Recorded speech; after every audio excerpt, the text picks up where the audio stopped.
Welcome to Wheel of Mind, the Wheel of Time point of view reread podcast. This season, we've been reading Matt Cauthon's perspective.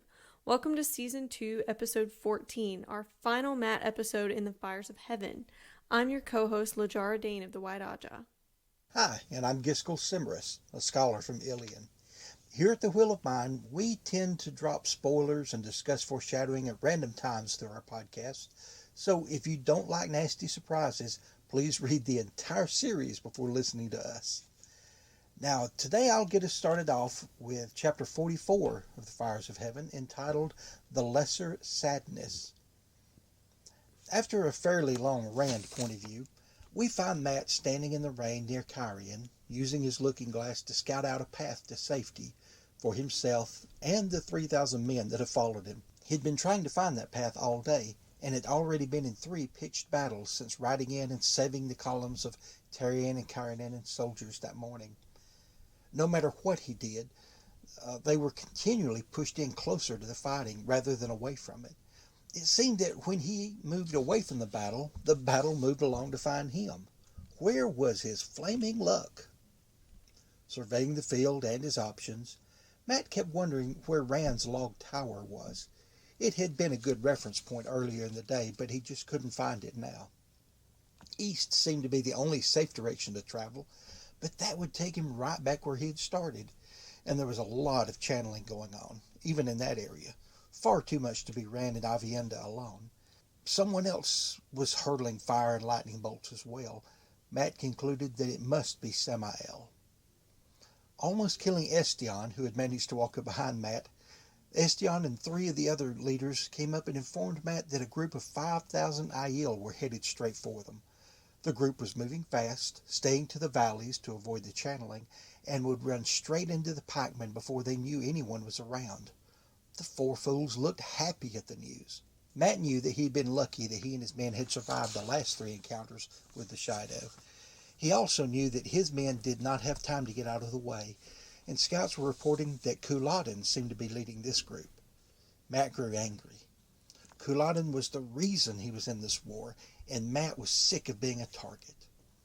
Quickly, Matt divided up 2 groups of cavalry to split up around each side, flank very wide of the enemy to the north and the south, and fall in on them from behind.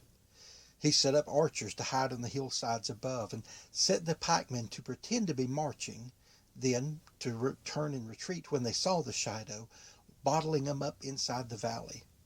To sweeten the deal, and to keep the Shadow from looking too closely for a trap, the men were to start shouting, "Protect the Lord Dragon!" when they stopped the retreat to meet the enemy.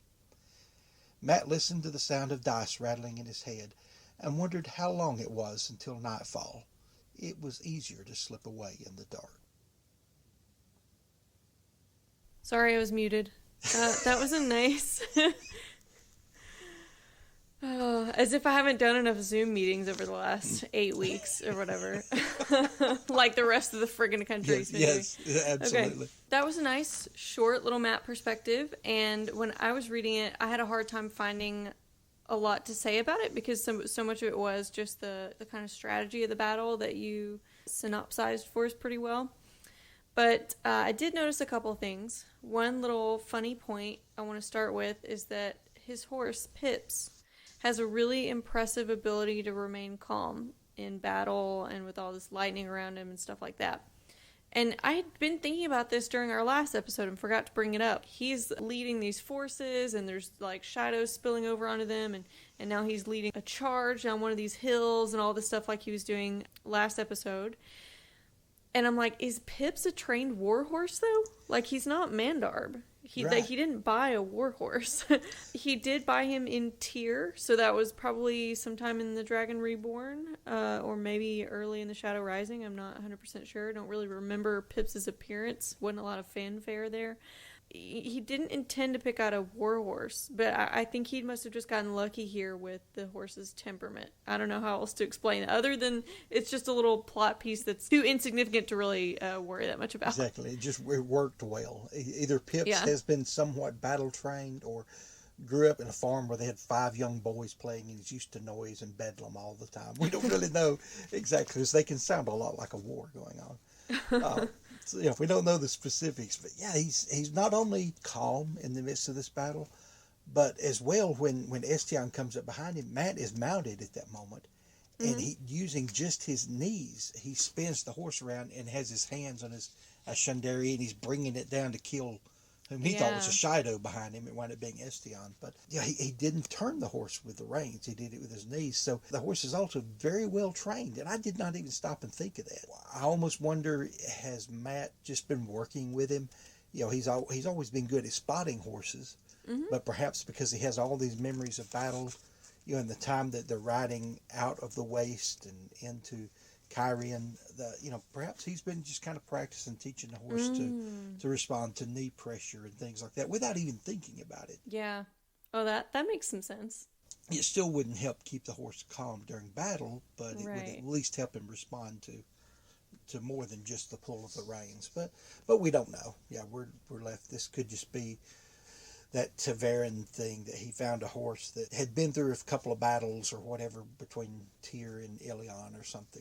We just left to guess. Well, we know there's got to be an interaction there between nature and nurture. So, you know, to get a horse really trained for war, you got to have one that was just born with the appropriate temperament to begin with, to even do behaviors similar enough to what you would need them to do once they're fully trained. Kind of like how 2/3 of dogs who are training to be working dogs have to drop out of their training programs. Most of them don't make it through school. So you do have to start with some good raw material, but to even be able to shape the behaviors that you want. But sometimes you start with such good raw material, you don't have to train them to do anything. And I know your parents have had some dogs that are just impressive in that way. And I'm kind of thinking that Pip's might be a little similar, like how the dog they currently have just has learned or has spontaneously started medical alerting behavior.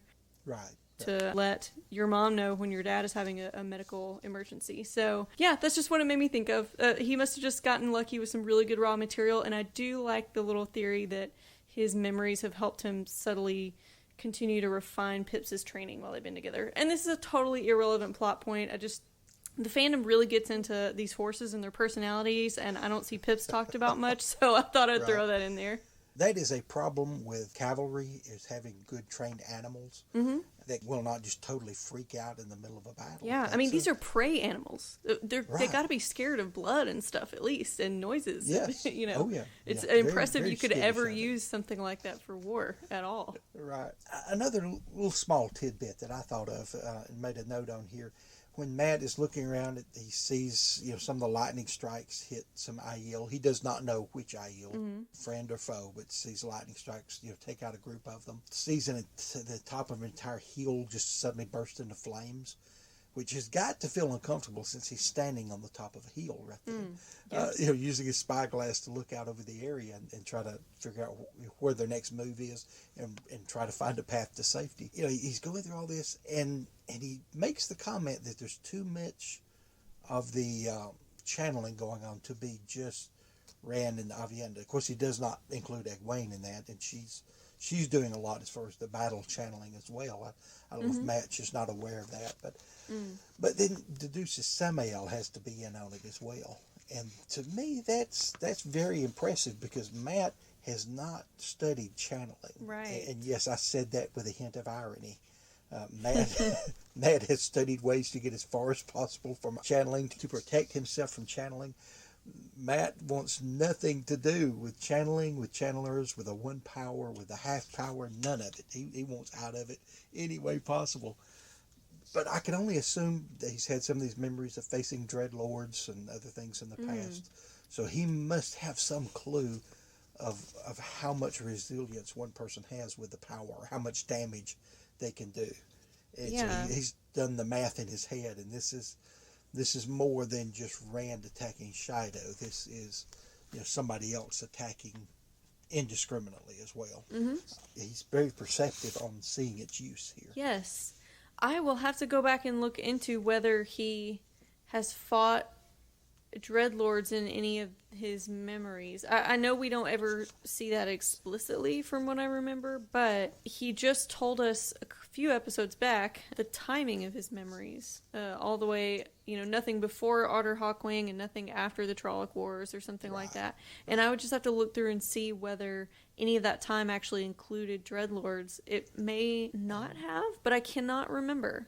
I'm pretty sure the Trolloc Wars did, and it seems like I remember some of his memories mentioning Dreadlords. Now, whether or not they faced them directly, or whether they just saw the effect of them in battle, and he knew, after the battle, okay, they were 2 Dreadlords in that, so he just has some estimate of what they can do. I mean, we don't know, and we know everyone's adeptness or strength in the power differs, both with men and women, and of course men tend to have more absolute strength in the power, although they can't link and they can't do other things that women can. So we have this back and forth and this balance that of course Robert Jordan liked, with the pluses and minuses, or pros and cons of genders and their role in the power. But I don't know, I don't remember Matt specifically coming up against a Dreadlord, but I think he's at least mentioned them in some of his memories, or the men's memories who he has can at least have talked about Dreadlords. So they've seen the effects of them or something.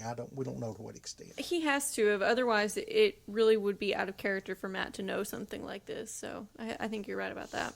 I also like the way that after all this time of running, of trying his best to get away from the battle as far away as he can, when someone mentions Couladin, they mention that he's leading the group, or at least someone with his arms bare and the dragons on his forearms is leading this group. So of course we know instantly who that is. Rather than try to complete some of the plan to get the men away, he just decides they don't have time anyway. The Shadow will be on top of them. They would just fall in and destroy the rear flank if they're trying to retreat and get away. He had this thought for a moment of, it looks like Couladin is heading toward Rand, heading east. So if we could get out of the way, Rand can handle him. So he had this kind of moment of inner debate. But then it just made him angry. Hey, this clown is the reason I'm out here, and I don't want to be here. And he's the reason I'm fighting for my life, and I really don't want to fight for my life. So I'm just going to go meet him head on, and here's how we're going to do it. And for any group of wetlanders, a group of 3,000 wetlanders to take on 5,000 Aiel is not good odds. I mean, that's never, ever good odds. That's never what you want to enter into a battle, being on that side.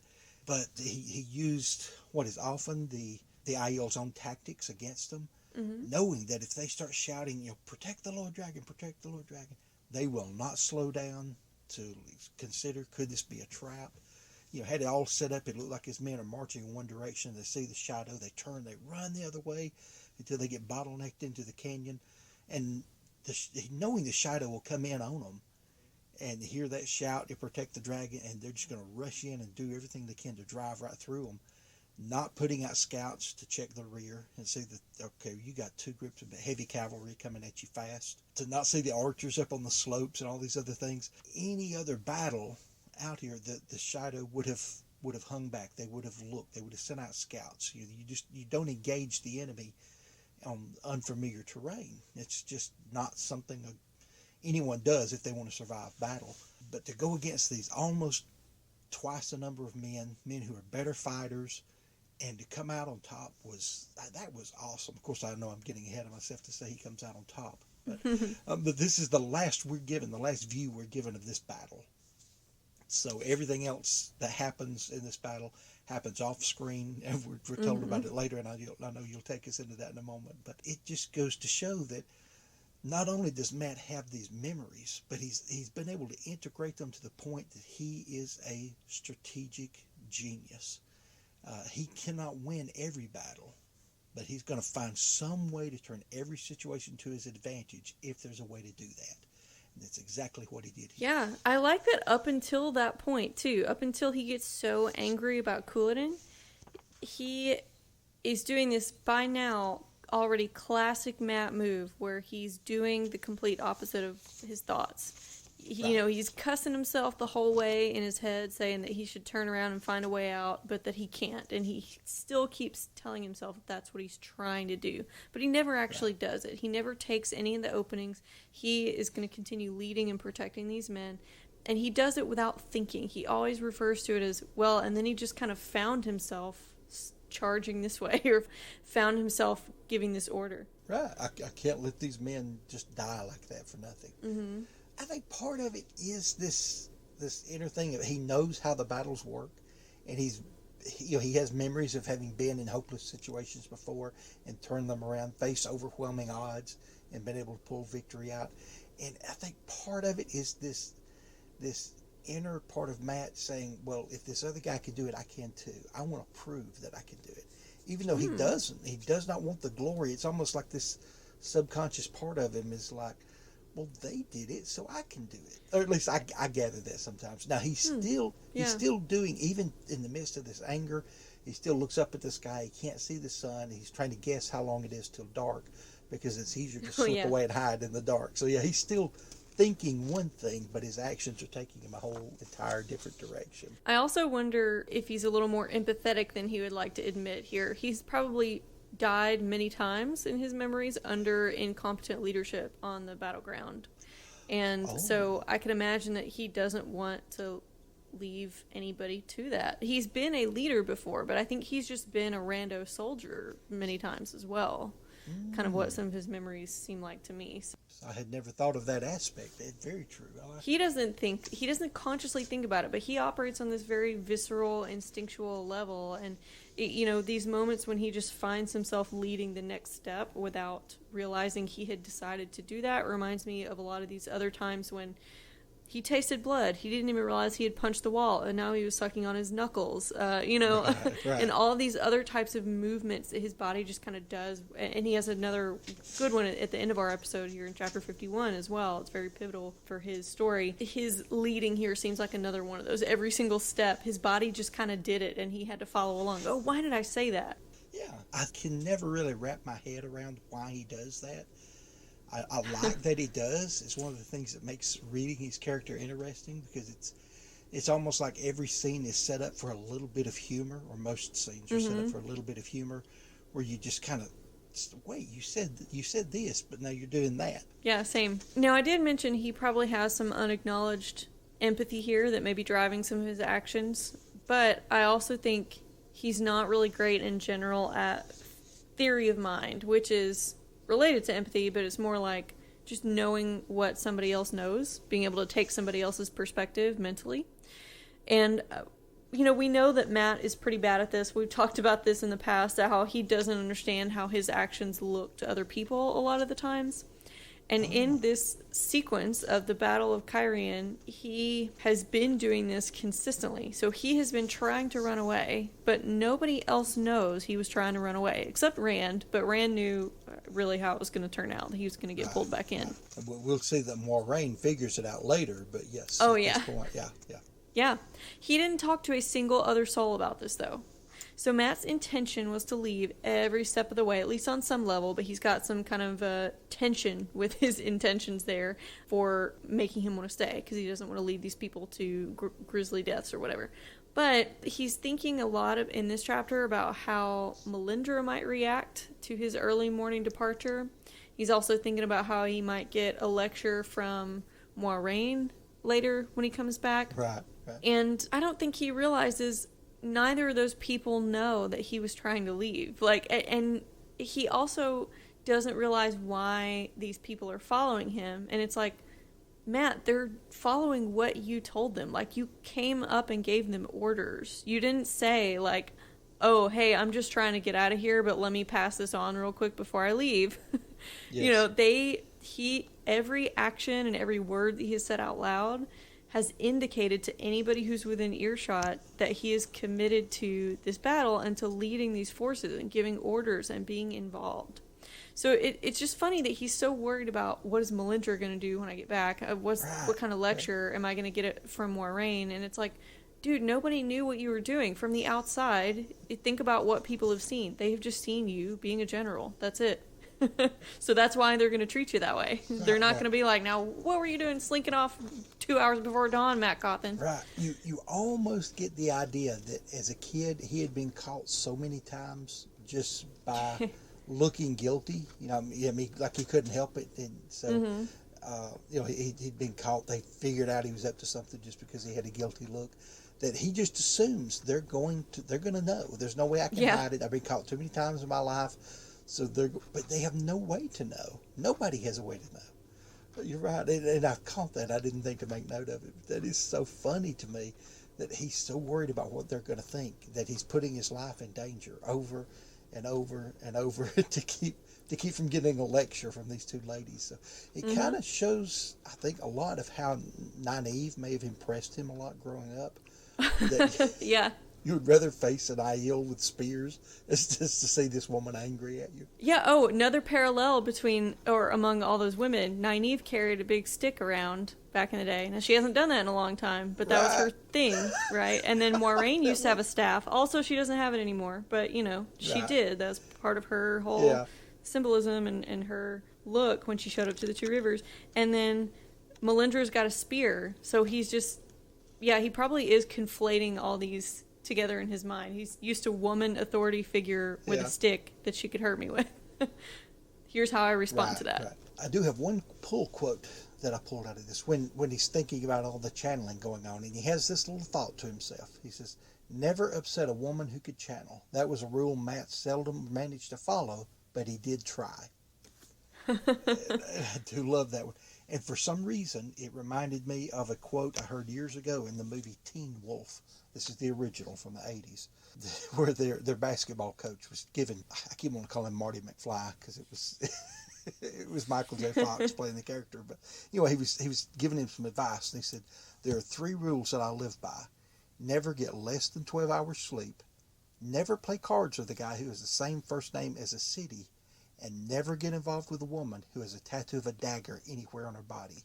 Do you stick to that, and everything else is cream cheese?" It's aspirational. Yes. Yeah, I like it. I could see some of those as like he would share some really ironic quotes on like Instagram. Yes. You know how people share on Facebook a lot as well, just big, huge block letters with a mountain and a sunrise picture in the background or something, some inspirational quote. And then people would just, their reaction would just be the little like laughter button, because it would be something that Matt never does, that he's like espousing. Yes. Oh, yeah, that would be him modern day. That's true. Well, that's all I've got for chapter 44. Have you got anything else, LaJara? Nope, that's it. So I'm ready to pick up with my synopsis of chapter 45, After the Storm.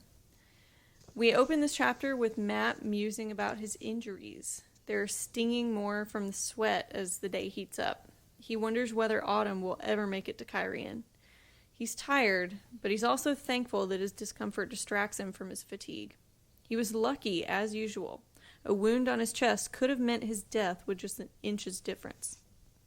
The camp he's in is awfully noisy, crowded with Terrans, Cairhien, and Aiel all celebrating. The defenders of the stone are dancing, and a group of Aiel are doing something that looks like a martial art to some pipe music, so Matt realizes it's probably also a dance. Matt can recognize this post-battle celebration of life. He's seen variations on this many times, but he doesn't feel like celebrating. What's the point of living if you're in a cage, he thinks. He's annoyed at how quickly Jack of the Shadows has spread among the Cairhien and Terran men as well. He taught it to Darad while the latter was stitching him up as a distraction from the pain. But now, dozens are singing it. He's bitter about not having been able to escape, even after winning the battle. He ended up right back where he started, at the hill where the lookout tower had been. Feeling more trapped by the pattern than ever, he startles when Melindra shows up, offering him a drink. He rushes to explain himself, but finds the defensiveness isn't necessary. She doesn't know he had attempted to skip town. In fact, she seems very impressed by the amount of G he has earned for himself, rather than for the Cauthon. And this is where we find out where Matt earned so much honor, by killing Couladin. Melindra seems to think Matt sought him out, but it was anything but the way he remembers it. An arrow had clipped his head, and so he fell, unable to keep pikemen between himself and the Shido. Couladin had been right there, veiled for killing, but displaying the unmistakable markings on his arms, proclaiming himself the true Cauthon, trying to cut his way to Rand. Matt had only been trying to survive, only trying to defend himself at that point. And then someone had cut off Couladin's head and put it up on that pole that the Aiel were dancing around. He couldn't stand to look at the thing. The head seemed to be grinning at Matt, mocking him.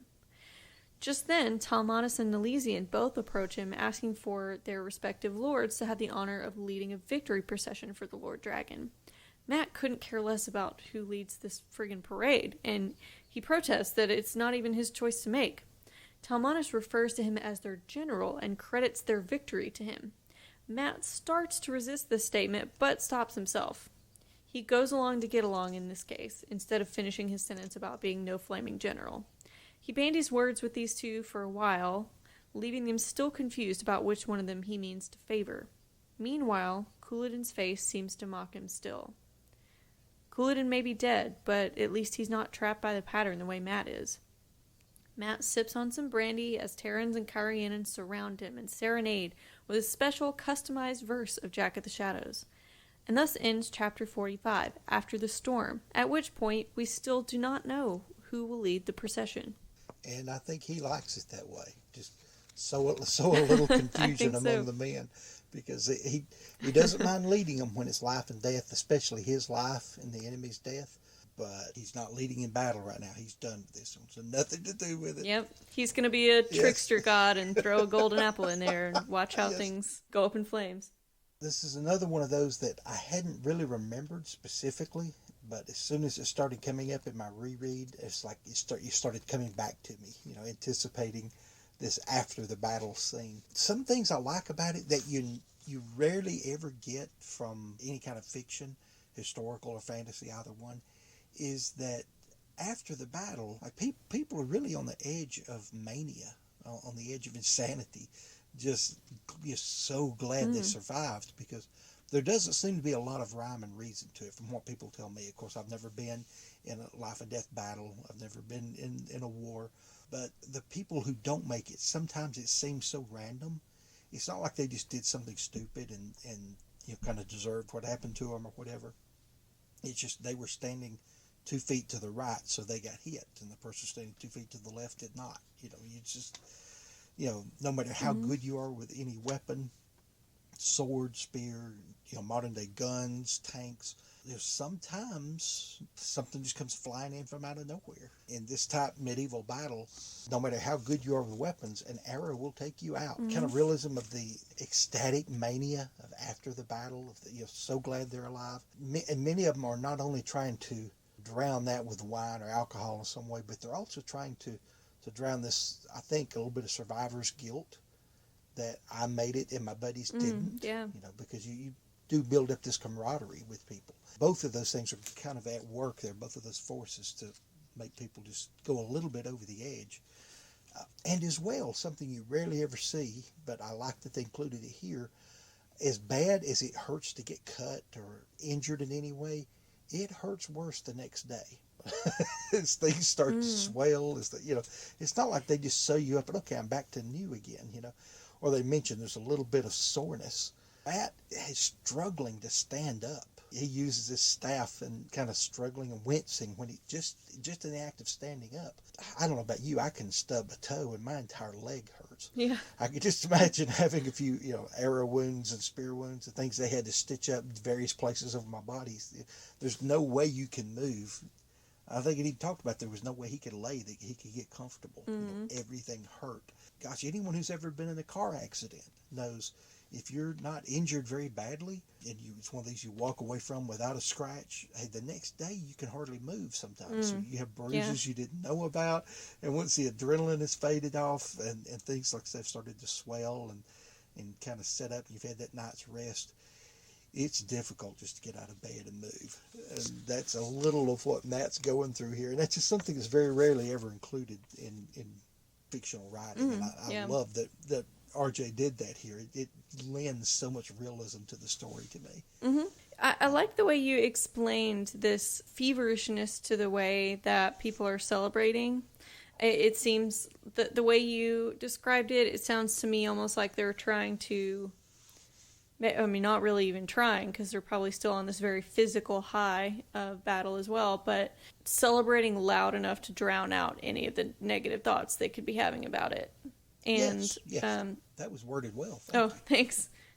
And Matt is kind of a person to do that anyway, not really celebrate loud enough, but he is always living loud enough to try to drown out his thoughts. And we've been talking about this a lot throughout his story arc. Coupled with that right here, he's also not really able to just kind of rest on his laurels and feel victorious. Resting and savoring aren't really his strengths anyway. You know, he claims to want to to want to sit around and enjoy the finer things in life and to avoid responsibility, but his mind is really too busy for that. Anytime that he has time to sit around, he's too easily bored, and especially with all that he's been through in the last year or so, having the time to be bored is starting to take his mind to really negative places. Right. Well, either taking his mind to negative places, or, as they say up in Chaldea, an idle mind is the forsaken's workshop. Yeah. Because not only does his mind go to dark places, but he plays with fireworks and campfires and things like that. I mean, this has happened with Matt. Mm-hmm. So we know that Matt and boredom are not good things to mix.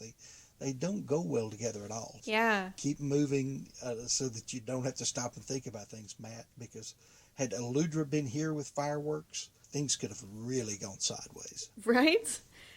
You know, he really hates battle, and he kept, even during the battle, not thinking about any of their skirmishes as being true victories in the way that many of his less experienced men had been thinking about it.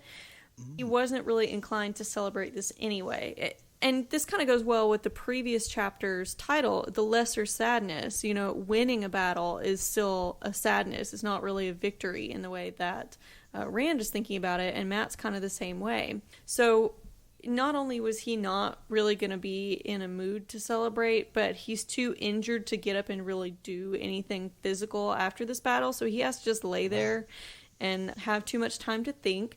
But part of me thinks that because of the way he tends to sort of act out when he's bored, like you were just describing, if he had not been so injured, maybe he would have been in the conga line with everybody else, or like trying out some of these Aiel dances and stuff. Like maybe he would have been doing that to drown out his negative thoughts about battle. I'm not really sure, but I'd like to think that he would be enjoying a dance if he were physically able to do so. Possibly, just judging by his thoughts here, if he were not injured so much to the point, you know, like I said, they had to stitch him up, put all these salves on to keep him from bleeding to death. So some of his injuries were decently serious. But had it not been for those, he and Pips might have already been near the river. Oh, well, yeah, that's a good point. Yeah. But at least that's judging by his thoughts. Right, now, and that's hard to say whether that's something he would actually do. Right, because even he might have realized, it's a good way to run into smaller bands of Shido that are still trying to sneak away, or the entire Andoran army, or something, anything. He even had the thoughts about getting on a ship and getting out of there. But then, what did he say? Something about with his luck, it would run aground right in the middle of an Andoran army, and then he would be right in the middle of a battle again. So he had no way out, and he knows he doesn't. But he still doesn't like it, and he's still going to try to find a way out, which we'll see a little more about that in a bit. But he might have, if he could distract himself away from the dark thoughts, if he could physically do that, I think he probably would be. He might have been one of those goofballs who broke an ankle trying to do all the kicking and stuff that the Aiel were doing. You could just see that, right? Yeah. Oh, the Aiel thing, where they jump up and kick as high as they can, and as tall as Aiel are, that's got to be very impressive. Yeah. So they're definitely pulling some Bruce Lee moves out there, and I love that about them. Yeah. But then with the Tarians, or Tyrans, some of those were doing a dance where they had arms interlocked and they're kicking their legs up. And it sounded very much like the little Russian dance. Yes. I don't know the name of it. Yeah, it's a squat dance. Ah, okay. Well, they do squat down and kick, and that's what I pictured. Now, that may not be the dance they're doing. That may not be what he described, but that's exactly what I had totally pictured what I saw, too. I love the way Robert Jordan had intentionally pulled in a lot of things from a lot of our current day cultures. So that was just something in my mind, at least. I had expected it to be that. But and this Aiel dancing, I kind of pictured looking like the martial art capoeira that they do in Brazil. It looks very dance-like, and they do a lot of really beautiful kicks and stuff. I think I had just one more point about this chapter. Matt has this almost revisionist history in his thoughts here about what he was just doing in the previous chapter, I think. He's thinking now, after the battle, all about how this encounter with Couladin was an accident. But when we're in his point of view and hearing what people say to him and seeing how it goes in the previous chapter, part of him knew what he was doing. When he turned his pikemen towards the Shido, he assumed he was going to engage with them to prevent them from getting towards Rand, but he also had so much more personal rage for Couladin than I had remembered until I reread. Yes. And his battle cry, "Protect the Lord Dragon," really was meant as a very personal trap for Couladin as well. Jared even called him out on this. He could tell really what Matt was thinking, like, hey, maybe don't do a duel in the middle of a battle. That's a really bad idea. Matt's like, duel? Who's doing a duel? So I'm trying to stay behind the pikemen to stay safe. Yeah, of course. So, the reasons for Matt's actions are sometimes transparent to other people. Now, sometimes not, like how nobody knew he was trying to run away this whole time. At other times, they're totally opaque. Sometimes his motives are totally opaque to himself and transparent to other people, and this seems like one of those times. So I just feel like Matt's interpreting this event very differently after the battle than he did during it. Now, he did have that one Final Destination freak accident type thing where the arrow grazes his head and he falls off the horse, and so then Couladin's right there. But on some level, some part of Matt was going towards a duel with Couladin anyway. With just how much rage he had built up, I think that was going there. I believe even had he not, the entire Tavern nature would have drawn him in, because he was someone who had the skills to take out Couladin. Mm-hmm. So he was drawing him right in the thick of the battle. Yeah, who else was qualified? I don't even know. Right. Other than seeing Rand face off with him, which, if you'll recall from a few chapters prior, is what Rand wanted. Yep. When he left his tent that morning of the battle, and he's all surrounded by all these maidens. And he's like, oh yeah, y'all go protect Egwene at the tower. And they let him know what was not going to happen there. They were not going to be away from him. He had his sword, and Lan was griping at him about that. Like, really? You're going to have a duel with this guy who was basically born with spears in his hand? Can you imagine, though, if Rand had killed Couladin with his sword, how much respect he would have lost from the Aiel? Would those 4 clans have joined him even during the battle? They hate that he carries one anyway, and he had not been carrying one except for the one made of the power until pretty recently. So I just think that it worked very well for him politically that it happened the way it did, that Matt killed him with a spear and gained all this honor. I didn't see that much on my first reread. I missed much of that. But to see it kind of building, and he's got it in his mind that well, maybe I'll get a chance to face Couladin. And he's not really seeking him out, but he's not avoiding him either. Mm-hmm. And he wants that. Rand is so upset the things Couladin has done. Oh, and to answer one of our earlier questions from one of our earlier podcasts too, yes, it's said in there at least twice that Asmodean had put those images on Couladin's arms. Yeah. So that's not even open for debate. It says it very clearly. I just missed it. But it's in there twice. Yeah. But it's very obvious that Rand is kind of building for this one-on-one. But he will never admit it. And nobody else really comes out and says it until Lan calls him on it. And I thought that was wonderful, because Lan's telling me, you're very good with that sword now. About as good as I can make you. But I don't think you can win against him with that. Mm-hmm. And even if he had, I still think it would have been a political disaster. You're right. I didn't think of that part. He would have lost a lot of G in the eyes of the Aiel. I think you're very right with that. And great analysis. Thanks. I think I'm about done with thoughts on chapter 45. What about you? That's all I've got on that one, which means you are forcing me into chapter 51. News comes to Cairhien. This chapter breaks my heart, just so you know. Okay, so we'll go ahead and summarize Matt's perspective of it, and we'll discuss it. Matt stalks back to his chambers in the Cairhien King's palace, still fuming after his meeting with Rand.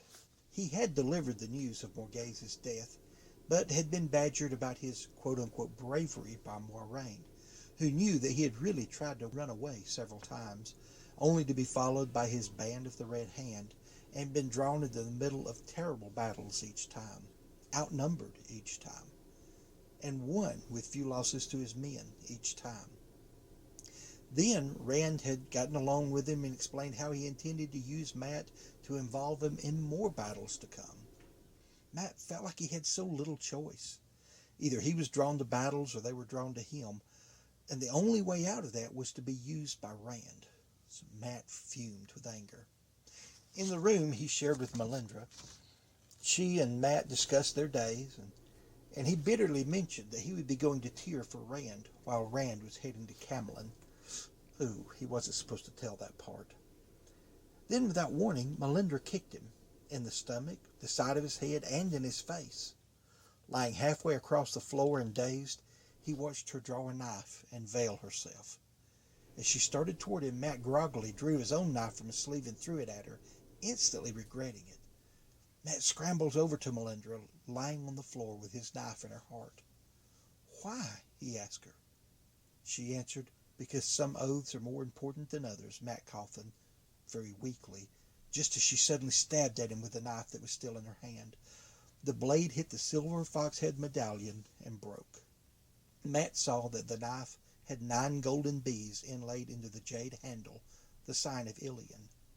Melindra had been a dark. Mat sat against the door with his chin on his knees, wondering what he was going to do, and wondering why he still felt the dice spinning in his head. Yeah, this is a tough one. I think I've mentioned in previous episodes how much I liked Melindra and liked their relationship, and so it does... This betrayal hurt me, too. I know it really hurt Mat, but yeah, I felt like she violently broke up with all of us as the reader a little bit. Yes, yeah, and to have been a dark friend, and we don't know how many dark friends are among the Aiel. Mm-hmm. It seems strange that there would be any, since they are such a warlike culture. How do you reach out to them and woo them to the dark? We know the Aes Sedai have been unable to really penetrate the Aiel culture and learn anything about them all these years. The only people who have been able to really are the peddlers. Used to the Kyrie and had some access to the Aiel before Layman's sin. So we don't really know how this influence got in there. But it's one that always bothered me because I never really saw it coming, especially my first time through. Now this time when you see Melindra, continually talking to Mat about his glory and trying to really massage his ego, you see a lot of ulterior motives there. Yeah, and the way a lot of what's motivating her. I didn't even bring it up, but in chapter 44, she's trying to control some of what he does in his leadership position when Nelesian and Talmanis are begging for each of their lords to lead the victory procession. She's still there from where she had just come up behind him and offered him a drink, and she's holding on to his neck and squeezing when she doesn't like what he's saying, and then she sort of just like strokes or holds him gently when she does like what he's saying to them. So yeah, there were definitely signs on rereads for sure of nefarious purposes. It's one that hurts so bad though. There are others in this story that it hurts worse to find out. I'll be totally honest, and everyone who loves Viren knows what I'm talking about without having to say it. There are those that it hurts so much worse, but this one, it was still difficult for us as a reader. But what bothers me is how much it hurts Mat. Oh yeah, because Mat is such a carefree soul. He's such just a happy-go-lucky person. Mat is the one guy that he drives you crazy, yet you want to see him succeed. You really want Mat to come out on top in everything he does. And to see him go through this, it was really painful for me to see that in his character. But just from a reader standpoint, Melindra's death doesn't hurt me as badly, but Mat's reaction to it and his, he just did what he did by reflex. Yeah. And you said instantly, it's like he reaches out to try to grab the knife after he'd thrown it. At that moment, he realized what he did or what he had done, and it was something you couldn't change. It was unavoidable at that moment. The knife was already in the air, but even then, he would have stopped it if he could have. Yeah. If he had some way to disable her or question her, find out. But then he would have had to seen someone else execute her. It would have been just as painful, but there was no good option from that point. As well, this is one of the few times that you see a dark friend that is very closely allied to one of the other Forsaken. Because remember, at the beginning of the story, all of our dark friends really had been recruited over the last 3,000 years by the cosmic yo-yo. Right. I forgot that's what we're calling him now. Yeah. Yes, I love that. as he kept getting spun out of the prison into the pattern and back and forth, and totally aware of it in his role, and even past lives probably because of that action. So he had been building up groups of dark friends and nursing them for his plans over the years, and then now he's gone. He's dead. And I can only assume some of the other Forsaken have sought out some of these dark friends and have started using them. Mm-hmm. It's odd to me we've got one here that's clearly not allied with Ishamael. Or perhaps somehow Samael got to her and seduced her over. Remember, we don't know. We never find out any of the origins of it, of anything other than the fact that she was a Shido who went with her society, her war society, the Maidens of the Spear, rather than her clan. Yeah, she's got so many different loyalties to think about there. That could be really interesting to explore in the show. What if you had some scenes of seeing her get recruited so that she's characterized a little bit more, and that it really impacts us quite a lot when she gets killed. So maybe we could see some of her conflict about it. We in the last episode, we had that scene where Matt could hear her arguing with herself, and I just think a few more little things seeded throughout like that.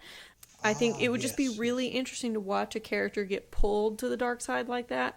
I think it would also be cool to watch a character who is a dark friend get redeemed. Now, I know we had Ingtar, I know that, but he's like the only one that I can think of. Now, well, he possibly Varen. Well, Varen did work for the that. Light, but so she was an unwilling dark friend, whereas most of these others joined. Right. She was more like, you got beat up by a gang member and then you're in or you get killed, and so that's so that's what she had to deal with. So she just decided to be this kind of chaotic agent that signed the papers but tried to do her own thing as much as she could.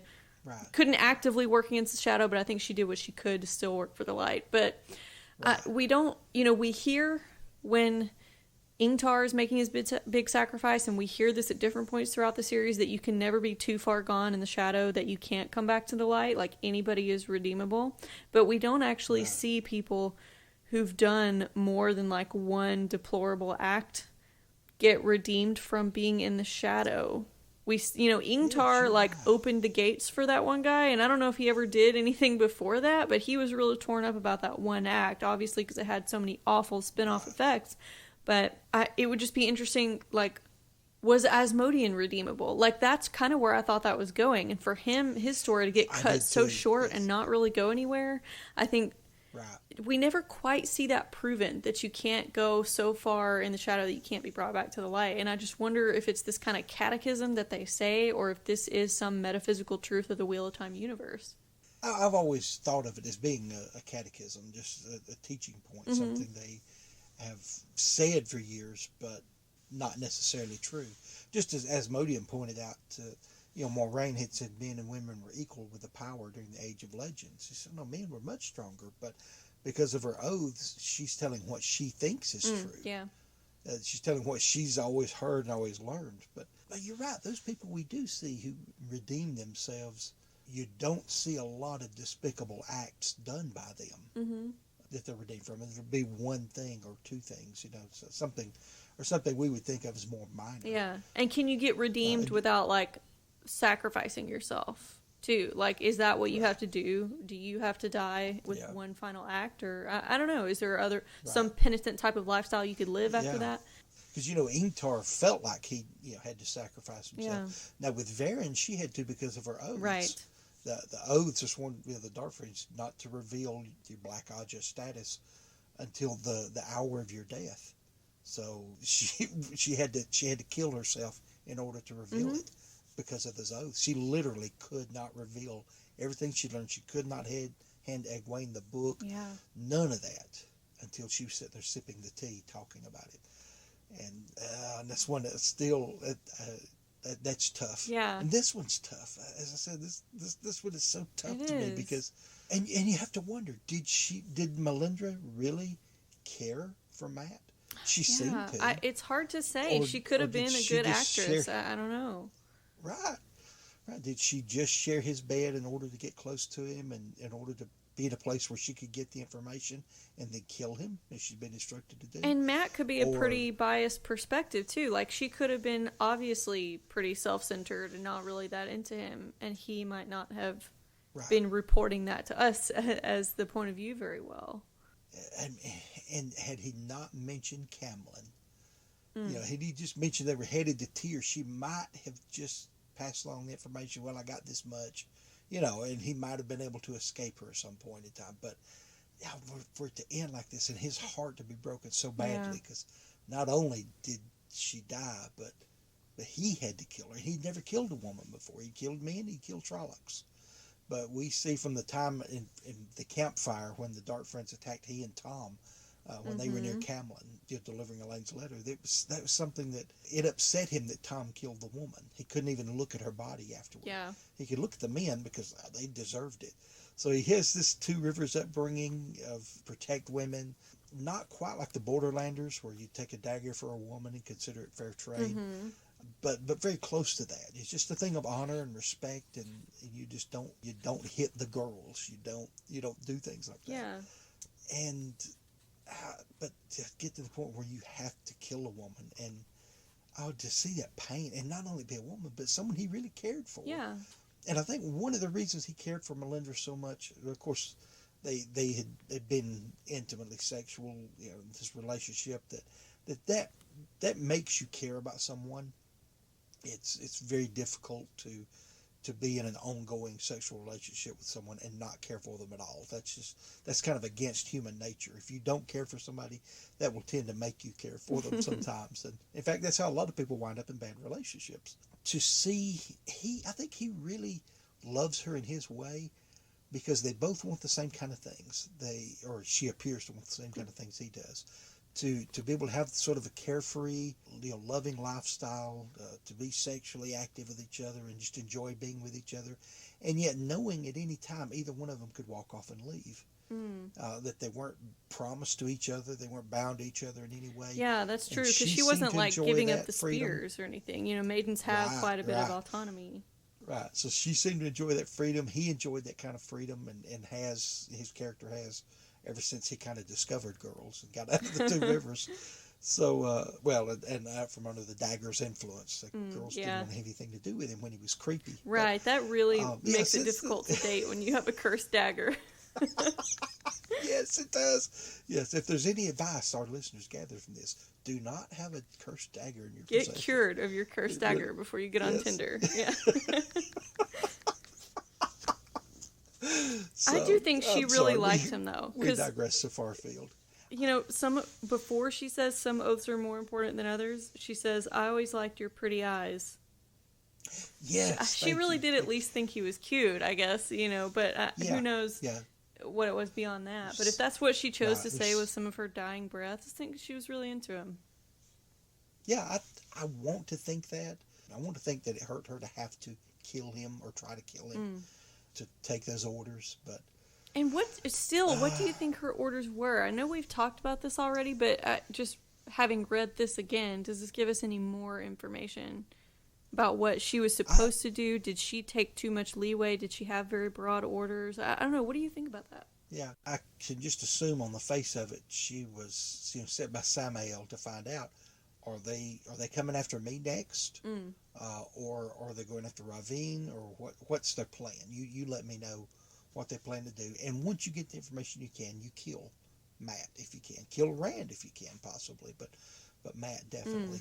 So I think her orders were probably, get close to Matt, get some information out of him, find out what their next move is toward the Forsaken, and then kill him, because the Forsaken are picking up on the fact that Rand is not the only one that's important. Yeah. They've already had the feint by Padon Fane to try to pull Rand into the Two Rivers so they can corner him there. They know if they ever get him home, he would not leave his people. Yeah. Well, Perrin goes and takes care of that, and they do everything they can to get rid of Perrin and can't. You see him trying to get rid of Matt here, just with assassin-style force, and then, of course, they focus on Rand every chance they get. Ever since, well, I say that. I say that almost like they're a monolithic group, and they're not. Of course, Ishamael did not. He wanted to turn Rand. Yeah. He wanted to turn Rand so he could let the Dark One free and end this cycle. Mm-hmm. And Lanfear wanted to turn Rand so that she and Luce there could stand there side by side, be nameless or something, or whatever. They wanted to either defeat the Dark One and take his place, or let him free and you'll be the top rulers of the world. But many of the other Forsaken, they had him in crosshairs. Yeah, and I'm still, I've heard a lot of debate about this in the fandom about who was actually behind all this. So the fact that everybody keeps obviously saying it's Ishamael has led other people to believe, well, maybe it's not. Maybe that's a sign that he was being framed by another one of the Forsaken. Like maybe Ravine wanted everybody to go charge full force toward Ilion, and so maybe they planted Melindra with this Ilioner dagger. Like, why would she have a dagger from her boss like that? That's and we true. had all these assaults. That would make a lot more sense. Now, I did not pick up on this myself. I have to say, I heard this on Watt Spoilers and some other stuff, but I've been trying to consider which one of these sides I believe ever since then. All these tiny Trolloc raids we got in the Waste, we had like 3 of these where they came with a very tiny force so a Drakkar could get to Rand. And at least one of those times, the Trollocs were yelling, Ishamael and the Golden Bees! And it's like, why would you charge through there with your master's name as a Trolloc? Like, why were they did they do that any other time? Well, it was some of the Dark Friends that were with the Trollocs and all the time. But yes, that was one where Matt came out of the tent with Melindra. Yeah. She's naked, and he gets on breeches and boots before he jogs out. Yeah, it was during that attack. You're right. They kept yelling Ilion and the Golden Bees. I mean, and I thought then that is a feint. It's clear he's not behind this. But he still could have been, though. What if he wanted to bait them to come to him in some kind of trap? Just like Belal kept pulling him to Tyr. Maybe Ishamael is pulling him to Ilion, or maybe somebody else like Ravine is framing him. I don't know exactly what to think here, but I think there's convincing enough evidence for both sides there to me. You're right, and the thing about the dagger with the jade handle and the 9 golden bees in it, I just assumed that was legitimate, but you're right, that's probably another feint. It makes a lot more sense to say that while you're doing this, we're going to kill him and leave the dagger in him and leave. Yeah. And everybody will think, think Ishamael was behind it. Ishamael was really bad to try to come in from behind and attack somebody while they're distracted with other things. I believe it had been said different times. Just as he waited until this fight with the Shido for him to start attacking Rand. Yeah. And, sending lightning blasts. He wouldn't get close enough to see Rand face to face, but close enough to cast lightning blasts and attack Rand's forces, and Rand is fighting back against him and against the Shido forces. And he definitely waited until Rand was distracted and basically tried to attack him from behind. Yeah, in this chapter 51, Rand even regrets having focused so much on Ishamael because Ishamael taunted him. That he had ignored Ravine up in Camlin, and so Ravine had purportedly killed Morghese at this point. He's really ready to kill both of them. I mean, he is so done with them. And looking back again on the prophecy that Matt had, that he would die and live again, and I can't remember the exact wording of it again. Live once again to be a part of what was, I think, something like that. Yes, live once again to be a part of what was. Thank you.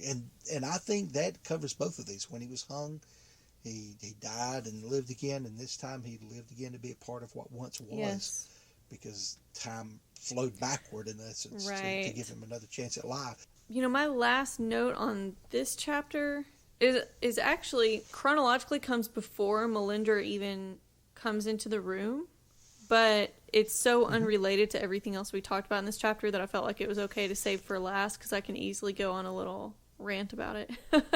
So Matt he's thinking, when he first goes into these chambers, he's thinking about what types of thanks and appreciation that heroes typically get. He's imagining getting a pat on the head and sent back out into danger to go be heroic again, or getting flowers put on his grave. And these were sort of funny to me when I first read them. It's Matt's tension between his anti-hero thoughts, not like an anti-hero protagonist, but you know what I mean.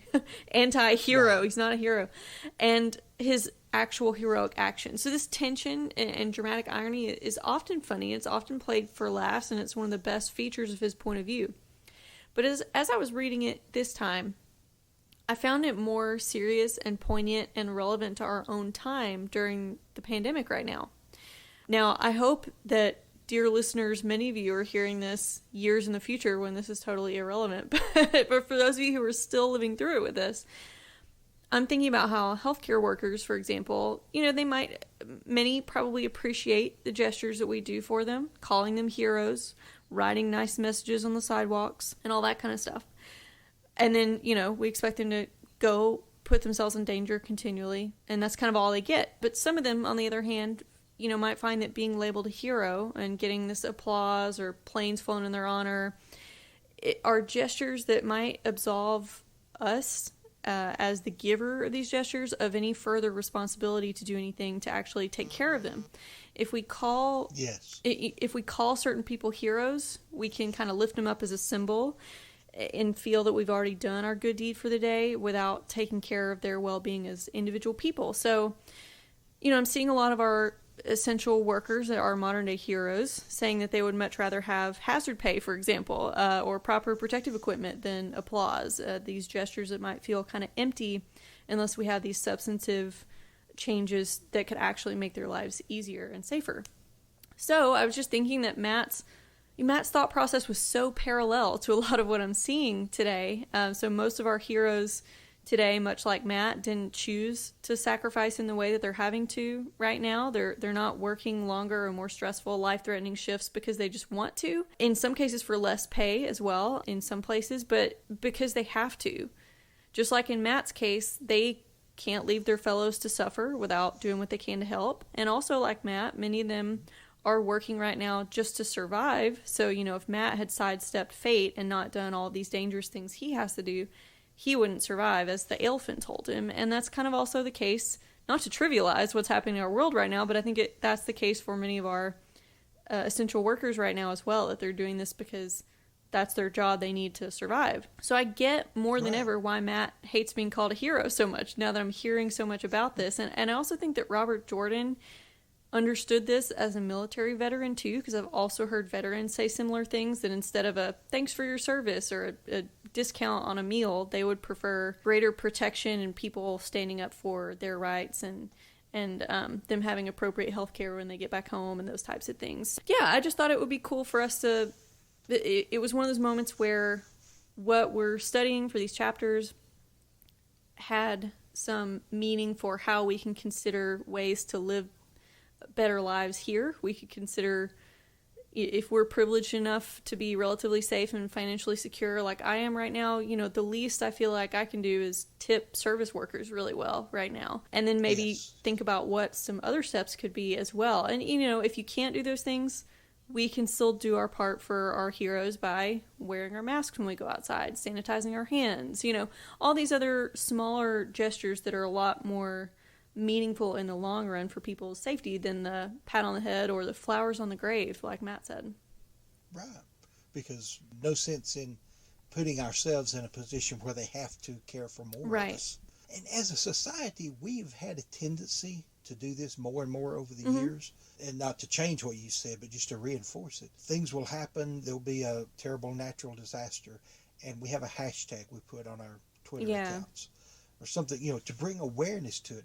Well, bringing awareness doesn't change anything. Right. The slacktivism. Like you said. Right. Yeah, let's actually take some formative action that helps somebody. The tip, like you said. Or if you see, someone in scrubs in line behind you at the restaurant, the drive-through, pay for their meal. Something.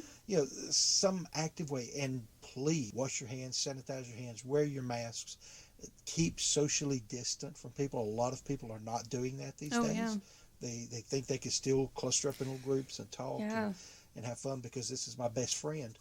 But you can be giving your best friend this virus. Keep an Ashandarei distance between you and anybody else in public. There you go. Very good. I love that. But yeah, just take a chance to make an actual physical difference in somebody's life, not just pat on the head and flowers on the grave. That was so well put. Yeah, well, that's how Matt put it. His griping about not wanting to be a hero really hits different now. I think I like it. Yeah, that was my soapbox rant for the episode. Who knows what it'll be next time? I think I've exhausted everything about our chapter, plus plenty of other stuff that's not really related to our chapter. How about you? Yeah.